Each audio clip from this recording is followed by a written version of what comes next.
Hola, saludos y bienvenidos. Mi nombre es Javier Irizarry y vamos a estar hablando sobre manejando el estrés a la hora de tomar exámenes. Si estás viendo este video es porque estás considerando tomar un examen de certificación. Sin embargo, esto te va a poder ayudar en otras áreas y en otros exámenes, no necesariamente en el área de certificación profesional. Como siempre yo he dicho, el proceso de certificación es un proceso totalmente holístico. Lo que significa es que no solamente el dominar el material es suficiente para aumentar las probabilidades de tomar el examen. Hay muchas variables que tenemos que considerar y entre ellas, una que a veces pasamos por alto hasta la hora de tomar el examen es el estrés. Aún así, también el estrés puede ser hasta inmovilizante en algunos casos, en el sentido de que hay personas que tienen el deseo de poder certificarse. Sin embargo, el estrés que le provoca el mero hecho de agendar un examen o tomarlo los paraliza y el resultado es que nunca se exponen al proceso de certificación. El estrés es algo que siempre vamos a tener, no importa las veces que hayas tomado exámenes, personalmente y con las personas que he hablado, las personas que han tomado exámenes, y sin importar la cantidad de certificaciones que hayan alcanzado, siempre el estrés va a estar presente.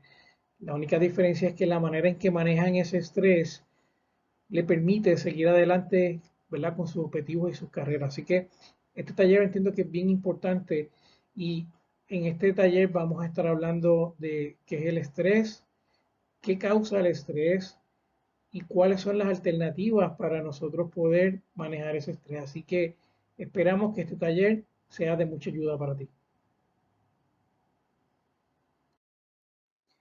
¿Por qué nos da estrés cuando vamos a tomar un examen? Bueno, la primera pregunta que tenemos que tratar de contestar es, ¿qué es el estrés? Y el estrés es nada más y nada menos que una respuesta física cuando se percibe una amenaza a eventos que estén fuera de nuestro control. El estrés es un mecanismo de defensa que nosotros tenemos como seres humanos que nos ayuda al proceso de sobrevivencia. Y ciertamente van a haber unos procesos químicos, van a haber unas hormonas que se van a activar. Así que si te dicen que el estrés o el dolor de cabeza o las náuseas o el sudar frío es algo totalmente emocional, no, la realidad es que es bien fisiológico el proceso que se da cuando nos dan estrés. Así que eh, el estrés, la causa del estrés, los estudios demuestran que es el miedo. El miedo es lo que nos causa estrés y es lo que tenemos que tratar de manejar. Así que el primer paso es que tenemos que personalmente decir, no, tengo miedo en este proceso y aceptar que el miedo es parte de lo que nos vamos a enfrentar. Así que una vez aceptamos que el miedo está allí presente, lo podemos manejar mucho mejor. Miedo a que, pues, obviamente hay tres razones sumamente obvias. Miedo a fallar, miedo a no pasar el examen. Vivimos en una sociedad que el fracasar y el fallar se ve como algo totalmente inaceptable, cuando es todo lo contrario. El proceso de fallar es el proceso natural de aprendizaje y es algo que debemos empezar a internamente decirnos de que el proceso de fallar es parte del desarrollo del ser humano. Tenemos miedo a no estar preparados. Es bien curioso porque con la mayoría de personas que yo he hablado, por más que se hayan preparado el examen y personalmente cuando me preparo para tomar exámenes, algo nos dice que nunca estamos preparados y la realidad es que es el miedo lo que nos está diciendo que no estamos preparados cuando realmente probablemente estamos preparados. Así que eh, tenemos que determinar en el momento que vamos a tomar el examen y tratar de objetivamente determinar si estamos preparados o no. La realidad es que si siguen los consejos que te vamos a dar en este video, en este taller, vas a estar preparado, vas a estar preparado. El miedo también tiene que ver con una situación que está fuera del control, así que no tenemos control de las preguntas que nos van a venir, no tenemos control de la persona que nos va a atender, no tenemos control de muchas variables, sin embargo tenemos control de nosotros mismos y es lo que vamos a aprender a manejar próximamente. El estrés es importante manejarlo porque hay unos efectos secundarios con el estrés y uno de los que más afecta es la memoria. Y no sé si han escuchado o han tenido la experiencia de que cuando van a tomar exámenes eh, se le olvida todo, aunque estás seguro de que ese material lo dominabas. Una vez empieza el examen, como mencionamos por ahí, nos frizamos, borramos, veramos memoria. Y el estrés es el causante, uno de los causantes, ¿verdad?, de este problema de memoria como tal. La falta de concentración también, el estrés juega, está directamente relacionado, no nos podemos concentrar en las preguntas que estamos viendo, no nos podemos concentrar en las respuestas. Dolor de cabeza, otro de los síntomas que podemos enfrentar cuando vamos a tomar exámenes. La presión te puede subir, puedes tener problemas de alta presión, dolor de estómago y en algunos casos carreritas. Son parte de, de los síntomas que podemos enfrentar cuando tenemos estrés. Náuseas también puede ser parte del proceso de ese estrés como tal. Pensamientos negativos, nos estamos totalmente bombardeando en que vamos a fracasar el examen, de que la vamos a pasar mal, de que fue una mala idea haber hecho este proceso. Así que los pensamientos negativos es parte de canalizar ese estrés. ¿Cómo vamos a mitigar ese estrés? Bueno, pues vamos a hablar de unas estrategias que probablemente usted diga, bueno, eso es obvio. La realidad es que no las internalizamos, quizás porque no tenemos una explicación que nos haga entender que es sumamente necesario poder aplicar estas estrategias. Para mitigar el estrés tenemos que trabajar con lo que se conoce como la relajación. Tenemos que tratar de hacer un esfuerzo consciente en relajarnos a la hora de tomar el examen. La relajación la podemos hacer de diferentes maneras. Entre ellas, pues, obviamente la respiración es una de las maneras más eficientes de relajarse. Cuando estamos estresados, la respiración aumenta, el ritmo de la respiración pues se acelera y tenemos que hacer un esfuerzo consciente en respirar. Se recomienda que cuando vayas a respirar, la cantidad de la respiración, de la inhalación y la exhalación pues sean similares, y tratar de hacer respiraciones profundas, y subrayar esas respiraciones, o sea, más allá de la respiración normal, debemos exagerar esa respiración y concentrarnos en ese proceso de respiración. Hay diferentes aplicaciones que puedes utilizar para la respiración.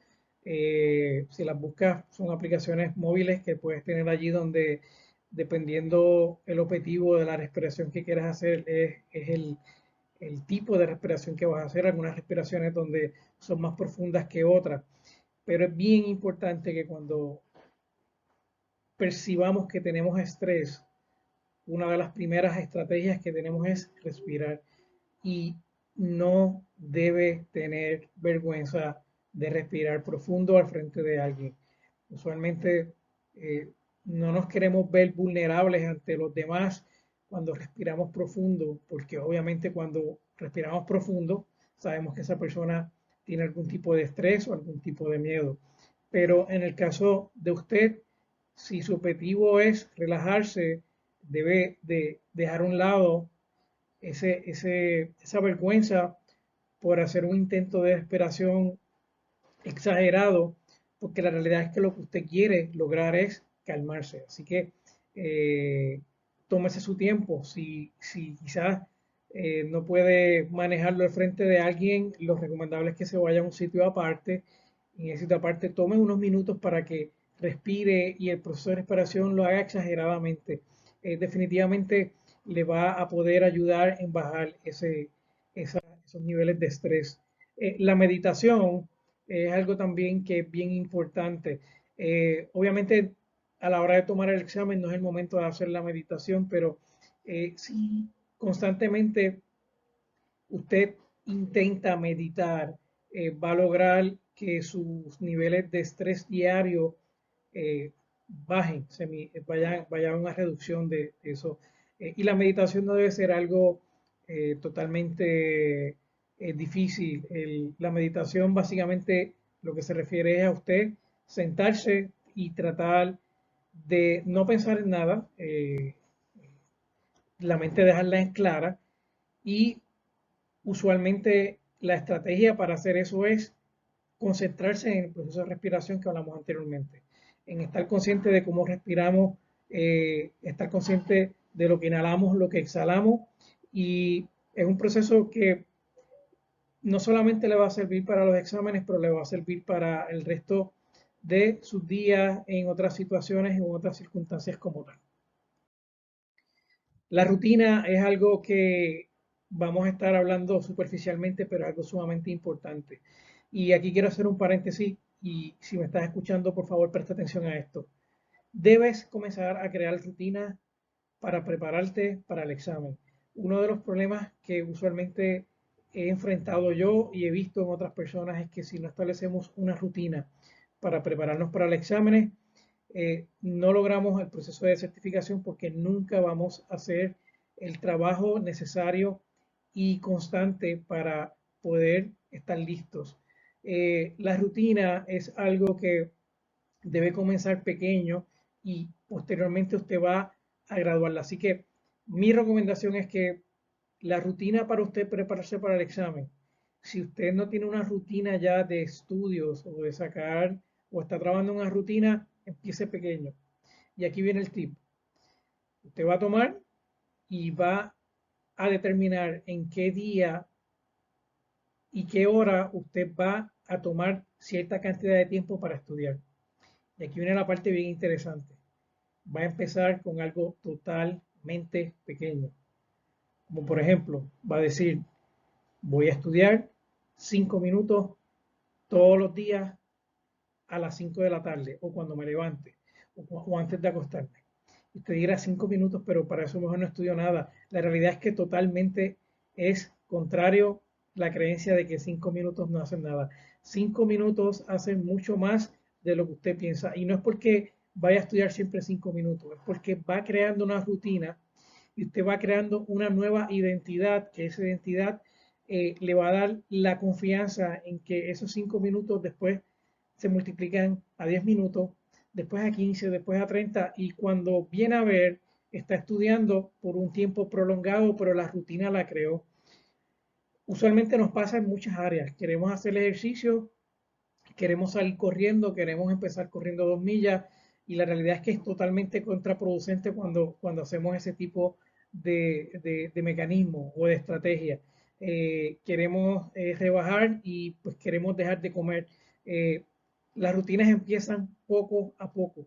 Así que mi asignación es que de ahora en adelante usted va a determinar y va a decir, voy a estudiar 5 minutos diariamente, X día, a tal hora, después de hacer esto. El truco es que cuando uno hace 5 minutos, la resistencia de estudiar es mínima y uno lo hace. El otro resultado de estudiar o de proponerse estudiar 5 minutos es que cuando pasan los 5 minutos ya estás en el momento y la realidad es que no haces 5 minutos, usualmente vas a hacer mucho más, vas a hacer quizás 10, vas a hacer 15, vas a hacer 20, pero la realidad es que estás preparado para 5 minutos. Cuando terminas de hacer tu rutina, esa satisfacción de haber estudiado esos 5 minutos que te propusiste y que probablemente estuviste más tiempo, te va a dar la confianza de diariamente sacar el tiempo necesario para estudiar. El crear un calendario en el proceso de las rutinas es sumamente importante porque nos crea estructura y nos da una referencia visual de lo que estamos haciendo y las veces que lo estamos haciendo. BJ Fogg en su libro de Hábitos Pequeños habla mucho sobre la importancia de empezar pequeño, las rutinas o los hábitos que queremos crear. No sé si se ha dado cuenta, todos los hábitos que hemos creado, sean buenos o sean malos, dependiendo cómo se quieran ver, empiezan pequeños. Las dependencias empiezan pequeñas, las adicciones empiezan pequeñas. Empezamos con un pedacito de postre un día y cuando venimos a ver estamos comiendo azúcar, estamos tomando refresco. Así que es bien importante que tengas un calendario y antes de empezar hagas un plan de cuáles son los días que vas a estudiar. Tener ese calendario de frente y, como le dije, todos los días decir voy a sacar cierta cantidad de minutos, 5 minutos para estudiar. Y cuando usted termine de hacer esa tarea, usted lo marca y eso le va a crear un sentido de satisfacción y de orgullo propio porque usted está logrando lo que tiene. Sin embargo, si usted se obliga a decir, bueno, voy a estudiar todos los días 1 hora, la realidad es que el cerebro nos va a jugar las estrategias más, yo diría que inconscientes para no hacerlo, porque la realidad es que el cerebro lo que busca es que nosotros estemos en una zona de comodidad. Y el nosotros decir que vamos a sentarnos por 1 hora allí, el cerebro va a buscar alternativas y estrategias para decirte, no, ¿por qué mejor no lavas los platos que están sucios? ¿Por qué mejor no lavas el carro? ¿Por qué mejor no haces esto? Y nos damos cuenta que siempre que queremos hacer algo y las expectativas son muy grandes, nunca lo hacemos terminando haciendo otras cosas. Sin embargo, Fogg en su libro de hábitos pequeños nos dice que, mira, empieza pequeño porque de esa manera el cerebro no va a pelear mucho contigo. Y una vez crece el momentum, ya es difícil de decir, pues, ok, pues ahora voy a dejar lo que estoy haciendo por hacer otra cosa que no estaba en mis planes. Y la segunda, bueno, la pregunta que mucha gente se hace es, ¿cuánto tiempo tengo que estudiar? Y quizás usted ha pasado por el proceso de que en algunas ocasiones, pues, se pone metas de que voy a estudiar todos los días, voy a estudiar 2 o 3 horas, y la realidad es que el cerebro humano no funciona así. Para que haya un aprendizaje eficiente, los estudios revelan que el proceso de aprendizaje debe ser consistente, pero deben ser periodos cortos. La cantidad de periodos cortos obviamente va a cambiar en cada uno de nosotros. Quizás para una persona es corto, para otro es mucho tiempo. Sin embargo, la consistencia es la que va a hacer la diferencia. Si va a empezar con la rutina y no tiene un hábito de estudiar, empiece periodos cortos de 5, 10, 15 minutos, pero lo hace consistente. Otra estrategia que tiene es utilizar lo que se llama un compañero, un body system. Cuando utilizamos un body system en el proceso de preparación para una certificación, y quizás en otras áreas de la vida, por ejemplo, el body system es bien popular en la parte que tiene que ver con la salud y en ir prepararse para un gimnasio. Usualmente lo que recomienda es que cuando usted vaya a comenzar un régimen de ejercicio, identifique un compañero y hagan todas sus rutinas juntos, porque esto lo que provoca es que provoca un momento de motivación, ¿verdad? Cuando hay dos personas y cuando una persona está menos motivada que la otra lo motiva y viceversa. No constantemente vamos a tener el mismo tipo de motivación. Ahora con la tecnología que tenemos, ya es mucho más fácil tener un compañero de estudio que no necesariamente tiene que estar presencial, puede ser de manera virtual, así que puede conectarse a través de cualquier herramienta virtual y decir, bueno, vamos a reunirnos todos los días a tal hora, nos conectamos por esta aplicación, la persona entra allí y una vez estén allí, créanme que el proceso se hace mucho más atractivo y divertido, que es lo que estamos buscando. Desarrollando la concentración. A mayor concentración, mayor retención. Está totalmente probado de que mientras mejor nos concentramos, más nos acordamos de cosas. Así que la concentración es bien importante. Pero ¿qué beneficios tiene la concentración? Pues la concentración, nuestros beneficios es que cuando nos concentramos nos sentimos más tranquilos, tenemos más confianza en lo que estamos haciendo, en cómo nos proyectamos, creamos un interés mayor en las cosas que estamos haciendo al estar concentrados. aumentamos la memoria, la capacidad y la cantidad de lo que aprendemos y comprendemos más rápido algunos conceptos que quizás pueden ser abstractos o intangibles para algunas personas, pero mientras mejor nos concentramos, comprendemos mejor. ¿Cuáles son los ejercicios que podemos hacer para concentrarnos? Hay diferentes approach, estrategias para concentrarnos. Vamos a hablar solamente de unas cuantas, pero por ejemplo, un ejemplo para nosotros desarrollar la concentración es lo que se llama un pensamiento específico. Un pensamiento específico es que usted va a sacar un momento para pensar en algo en particular. Por ejemplo, vamos a hacer que yo me voy a concentrar en mi vehículo. ¿Okay? Y solamente me voy a concentrar en mi vehículo, voy a cerrar los ojos y voy a pensar en mi vehículo, voy a pensar de qué color es mi vehículo, cómo es mi vehículo, cómo es el interior de mi vehículo, cómo es el guía de mi vehículo, cómo es el olor de mi vehículo. Y mientras más rico hagamos ese pensamiento específico, va a llegar un momento en donde solamente vamos a estar pensando en ese tema en particular y lo que estamos haciendo es que estamos aumentando la concentración. Como le dije anteriormente, estos hábitos, estas rutinas las podemos empezar pequeñitas. Así que una estrategia que yo siempre utilizo es que utilizo un timer. Ya puede ser un timer de mesa o de cocina, como este que está aquí. ¿Okay? Y determino cuánto tiempo voy a hacer cuando comienzo una rutina nueva. Usualmente yo empiezo bien pequeñito, empiezo con 3 minutos para hacer algo. Así que digo, voy a poner, por 3 minutos voy a pensar en algo específico, pongo el timer en 3 minutos y lo trabajo diariamente. La realidad es que una vez hago el proceso de pensar específicamente, estoy aumentando la concentración. Otro ejercicio que usted puede hacer es contar palabras por párrafo. Se escucha algo totalmente aburrido, pero la realidad es que aumenta nuestra concentración. Puede hacer la misma estrategia, podemos poner un timer y voy a decir, voy a contar palabras por párrafo por tantos minutos. 2, 3, 4, 5 minutos, la cantidad que sea. La realidad es que va a llegar un momento donde usted va a ir desarrollando esa concentración y el tiempo y la cantidad de actividades que haga van a seguir aumentando.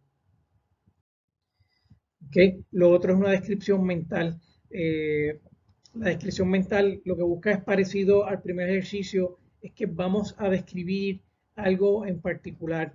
Y mientras más específicos seamos, mejor.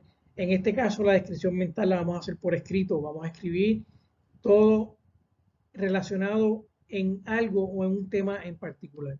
Lo mismo, puede poner el timer, lo pone por 3 a 5 minutos y una vez suena el timer, usted termina de hacer lo que está haciendo, se va a sentir súper bien porque está haciendo algo para desarrollar su concentración y la realidad es que va a empezar a hacer conexiones mentales y va a ver positivo este proceso que usted está haciendo de aprendizaje y va a querer repetir esa rutina diariamente. Los límites inconscientes son básicamente la noción de algo que no se puede hacer o tenemos la percepción que no se puede lograr, ya sea porque alguien lo dijo o porque estamos sugestionados por, porque alguien o algo dice que no se puede hacer. Por ejemplo, un ejemplo de un límite inconsciente que me viene a la mente es decir, escalar el Monte Everest. Había un límite inconsciente antes de que el Monte Everest fuera escalado eh, y que en un momento fue escalado, pero antes de que se produjera ese proceso, los científicos, los estudiosos, todo el mundo decía que era totalmente imposible, la cantidad de oxígeno para llegar al Monte Everest era mínima, de que el cuerpo humano no podía soportar las condiciones radicales para llegar al Monte Everest, hasta que un señor se lo propuso, que se llama Edmund Hillary, y fue el primer hombre de llegar al Monte Everest. Lo que ocurrió con el Monte Everest es que una vez él llegó a la cima del monte Everest, lo que antes se consideraba como un límite, después que él lo logró, repetidamente otros escaladores y otras personas han escalado el monte Everest, pero había un límite inconsciente de que era improbable lograr el límite inconsciente. Pero el ejemplo de que te quiero dar es mucho más interesante. Es un ejemplo de un límite inconsciente. El límite inconsciente que te quiero presentar tiene que ver con la parte de atletismo. A principios en el siglo XIX, existía una tendencia o existía una explicación de que era totalmente imposible para un ser humano correr una milla en menos de 4 minutos. Eh, los médicos, los científicos presentaron su, ¿verdad? Eh, lo que ellos entendían que era improbable de que el sistema respiratorio tuviera la capacidad de correr una milla en menos de 4 minutos. Así que ese límite inconsciente estaba allí. Sin embargo, hubo una persona que pensaba que era imposible, o un montón de grupos que pensaban imposible, y hubo una persona que pensaba que era posible. Y esa persona que pensaba que era posible lo intentó. Y esa persona fue Roger Bannister. Roger Bannister logró lo que mucha gente consideraba que era imposible, era correr una milla en menos de 4 minutos. Y este caballero británico lo logró en un récord de 3 minutos con 59 segundos y 0.4 décimas de segundo. Lo interesante de los límites inconscientes es que antes de que este señor lograra esta hazaña, se había dado por sentado de que eso no se podía lograr. Lo curioso es que una vez este señor demostró que se podía hacer, en 46 días ya habían logrado otras personas correr una milla en menos de 4 minutos. En otras palabras, la limitación inconsciente que nosotros tenemos es algo totalmente que lo podemos manejar.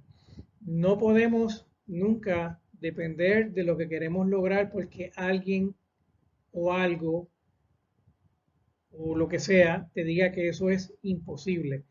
Eh, son las personas que están decididos a lograrlo y lo intentan en repetidas ocasiones hasta que lo logran, que son los que le demuestran al mundo que estaban equivocados. Así que los límites. Bueno, el sueño y la nutrición definitivamente es bien importante, no solamente para ser óptimos en la preparación para tomar los exámenes, sino para el resto de las tareas que tenemos diariamente. Lo que ocurre es que vivimos en una sociedad en donde ha tirado el sueño y la nutrición a un segundo plano cuando en realidad es el fundamento de lo que nos mantiene de una manera asertiva en las cosas que queremos lograr. El sueño se ha dicho y se repite, y en esta ocasión lo vamos a repetir, que debe al menos dormir de 6 a 7 horas diarias, mínimo. Hay un infinidad de estudios en donde demuestran que cuando nos privamos de sueño, los efectos adversos que tiene nuestra salud, los efectos adversos que tiene en los problemas de concentración, en los problemas adversos que tiene que ver con nuestro estado de ánimo, con el proceso de recuperación, cómo la privación de sueño aumenta el envejecimiento prematuro y no le damos la importancia que tenemos que hacerlo. Así que tenemos que hacer el esfuerzo de dormir de 6 a 7 horas diarias. Si quizás usted tiene una batalla en tratar de lograr de 6 a 7 horas, aplique las rutinas pequeñas. Si usted lo que duerme son 3 o 4 horas porque se acuesta sumamente tarde, porque quizás pues está viendo televisión hasta altas horas de la noche, porque está utilizando redes sociales, o porque está haciendo algo y ya su mecanismo, su reloj biológico pues no le permite acostarse hasta cierta hora, empiece pequeño. Lo que se recomienda es que decir, bueno, si yo usualmente me acuesto a la 1 de la mañana, voy a tratar de acostarme a las 12:55. Me voy a acostar 5 minutos antes. Y aunque parezca que es algo que totalmente no tiene ningún efecto, la realidad es que diariamente usted se va a acostar 5 minutos y semanalmente va a tratar de bajar la cantidad de tiempo. Y aunque esto vaya a tomar tiempo, el cuerpo humano va a crear otro tipo de ritmo eh, totalmente beneficioso. Así que es sumamente dormir de 6 a 7 horas, no necesariamente la noche antes del examen, que es algo que también tenemos que mencionar. O sea, eh, no es buena idea que usted se acueste tardísimo la noche antes del examen porque quiere repasar o porque quiere, o por la razón que sea, y no duerme lo suficiente. Trate de dormir, oblíguese a dormir de 6 a 7 horas antes del examen, y si lo puede hacer o crear la rutina de hacerlo con anticipación, va a ver los beneficios. Ahora, ¿cuáles son las condiciones perfectas para dormir? Pues usted me dirá, pues mira, lo que pasa es que yo me he puesto y no logro dormirme cuando quiero hacerlo. Pues la realidad es que el cuerpo responde a ciertas condiciones y a ciertas eh, circunstancias que o nos pueden ayudar a dormirnos más rápido o a desvelarnos. ¿Cuáles son esas? Bueno, ¿cuáles son las condiciones apropiadas para dormir? La número uno es que el cuerpo, cuando empieza el sol a caer, el cuerpo empieza a crear lo que se llama melatonina. Melatonina es lo que nos ayuda o lo que le provoca el sueño al ser humano. La melatonina es algo que fisiológicamente, es un químico que fisiológicamente se empieza a activar una vez empieza a oscurecer.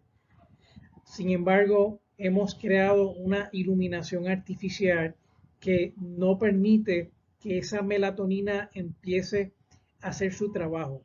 Tenemos la casa iluminada, estamos viendo televisión, estamos en un sitio donde hay demasiada iluminación y la melatonina no va a hacer el trabajo. Así que, ¿cómo usted puede lograr que esa melatonina empiece a hacer su trabajo? Bueno, empiece a apagar las luces y empiece a crear un ambiente más oscuro para que el cuerpo vaya creando esa melatonina. Si no se crea el ambiente necesario de poca iluminación, obviamente el cuerpo no va a crear melatonina. Por eso es que está totalmente probado de que la gente dice, no, yo no me duermo si no veo televisión. Es totalmente, está demostrado que no es cierto. Al contrario, ese impacto de la televisión no permite que la melatonina se cree, así que vaya creando un ambiente propicio de poca iluminación. De hecho, hay aplicaciones que usted puede utilizar en su celular y en la computadora que empieza a bajar la cantidad de iluminación, crea unos filtros en donde el cuerpo empieza a absorber, ¿verdad? Ese ambiente más oscuro y la melatonina pues empieza a hacer su trabajo. De la misma manera, la serotonina es el químico que el cuerpo crea cuando estamos al sol. Entonces, es bien importante que si usted quiere crear un balance entre melatonina y la serotonina, tenemos que, número uno, crear un ambiente propicio por la noche, donde no haya mucha iluminación para crear la melatonina. Y durante el día debemos exponernos lo suficientemente al sol para crear serotonina. ¿Por qué es esto importante? Porque a mayor cantidad de serotonina que tú creas durante el día, cuando el cuerpo por la noche empieza a buscar ese balance, va a crear más melatonina. Pero fíjense, hacemos todo lo contrario. Durante la noche, que debe ser un ambiente oscuro, nos mantenemos en ambientes totalmente iluminados. Y durante el día, cuando tenemos que estar expuestos al sol, estamos en ambientes de oficina oscuros donde el sol no entra directamente y esa serotonina no se crea. Así que es bien importante que usted tenga un balance entre la claridad y la oscuridad para que usted pueda poco a poco provocar de que su cuerpo produzca los químicos necesarios para que usted pueda dormir mejor.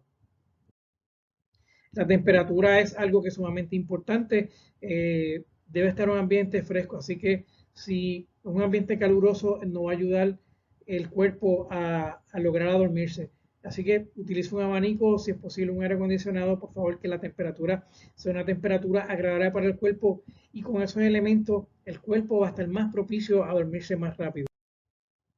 Como le dije, la oscuridad es sumamente importante. Trate, y a la medida que sea posible, de que cuando se vaya a acostar esté totalmente oscura.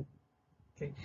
Yo al principio hasta tapaba cualquier LED o luz que provenía de algún artefacto en el cuarto, la tapaba con un tape, la tapaba con algo, hasta que lograba oscuridad.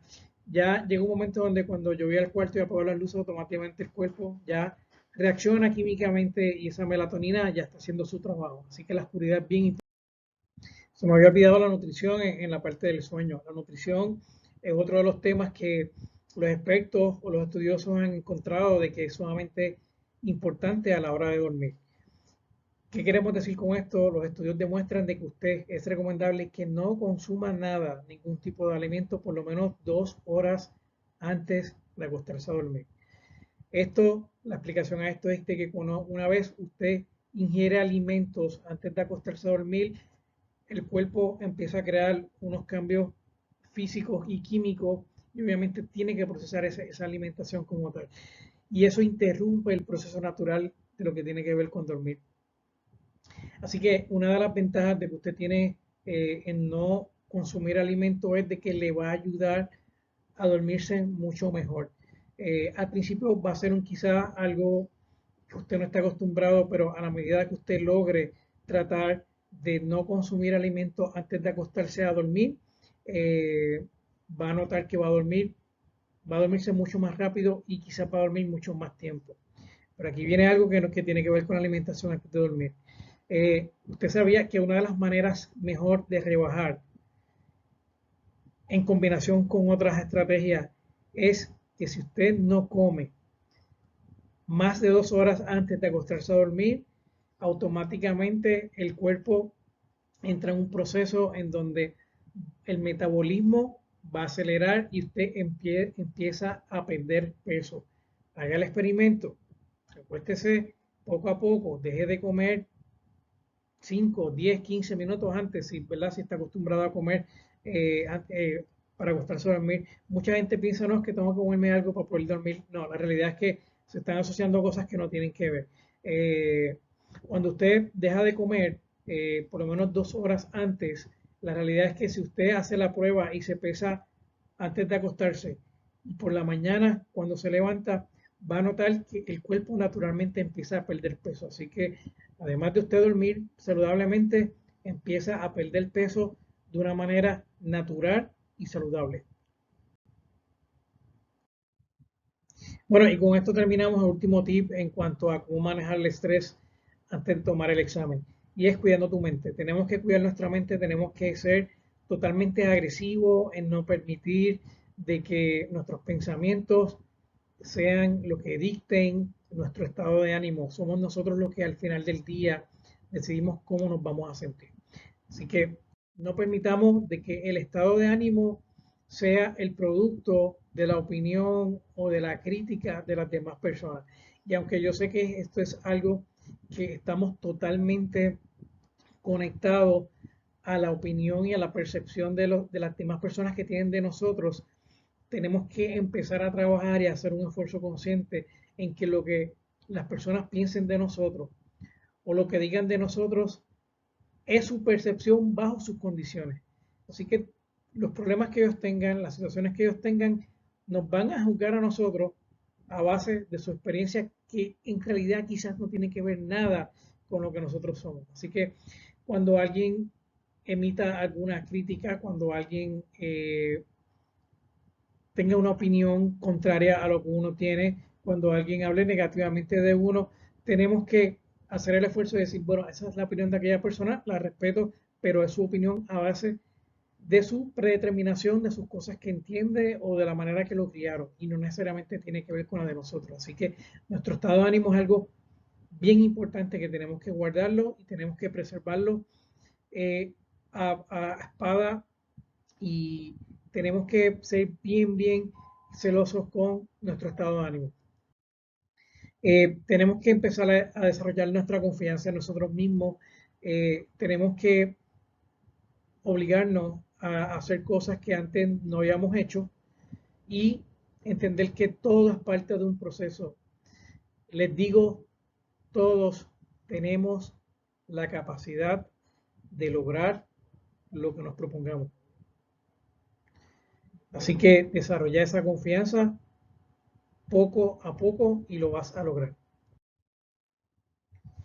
Y lo otro es imítalo hasta que lo consigas. En otras palabras, si ves alguna persona que admira, alguna persona que ha logrado muchas certificaciones, imítalo, habla con esa persona, si no tienes la manera, si no puedes hablar con ella, trata de averiguar cuáles son las estrategias e imítalo, imítalo. Cuando imitamos a las personas que son productivas y exitosas, llega un momento donde logramos, sin darnos cuenta inconscientemente, ser igual que ellos. La pregunta que nos tenemos que hacer es, ¿me preparo, estudio, aplico estrategias de manejar el estrés, hago otras cosas, medito, respiro, y todas estas cosas, pero ¿y si cuando le dé a ese botón el resultado que sale no es el que estoy buscando? ¿Y si fracaso? Bueno, es la realidad que no queremos enfrentar, pero es parte del proceso de crecer. El proceso de crecer es un proceso de fracaso y tenemos que comenzar a desaprender que el fracaso es algo negativo. El fracaso es algo que, dependiendo de cómo lo veamos, el fracaso nos puede ayudar a crecer. Eh, Cuando ustedes ven personas, eh, ya sean actores, ya sean políticos, ya sean personas de bastante influencia, deportistas, y le preguntas acerca del fracaso, la respuesta que probablemente ellos te puedan dar o te puedan contestar es que eh, al, a la vez que ellos fracasan es parte del proceso de aprender y cómo reinventarse nuevamente y lo ven como un reto y no como algo totalmente negativo. Lo que sí es cierto es que la probabilidad de cuando uno toma un examen es que uno lo apruebe o uno fracase. Son dos opciones que son reales.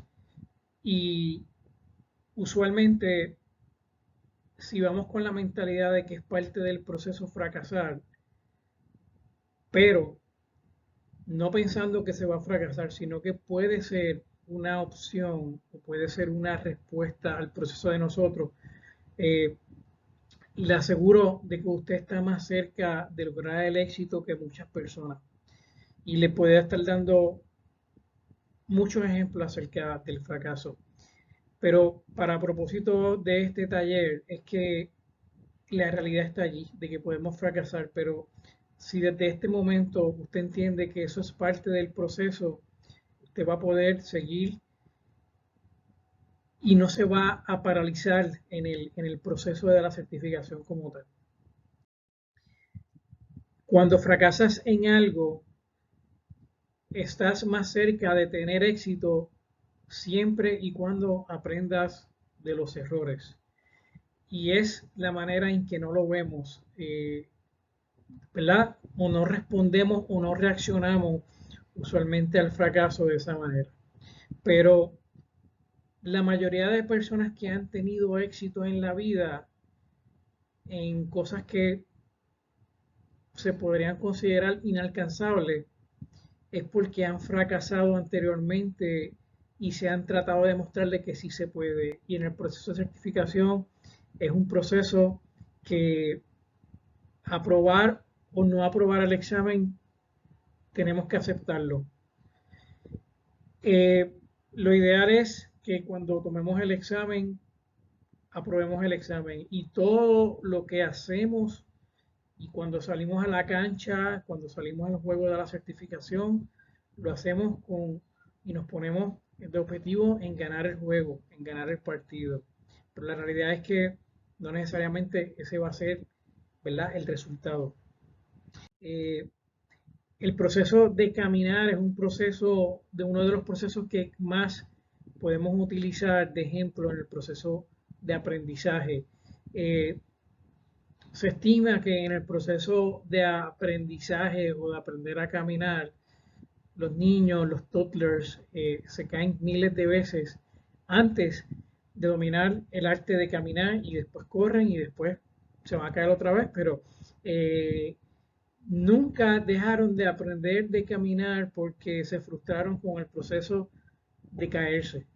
Y lo que le quiero decir con esto es que el miedo al fracaso es un temor infundido por la sociedad, contrario a la naturaleza del crecimiento del ser humano. O sea, tiene que haber un proceso de caernos para poder levantarnos todas las veces que sean necesarias para aprobar el examen.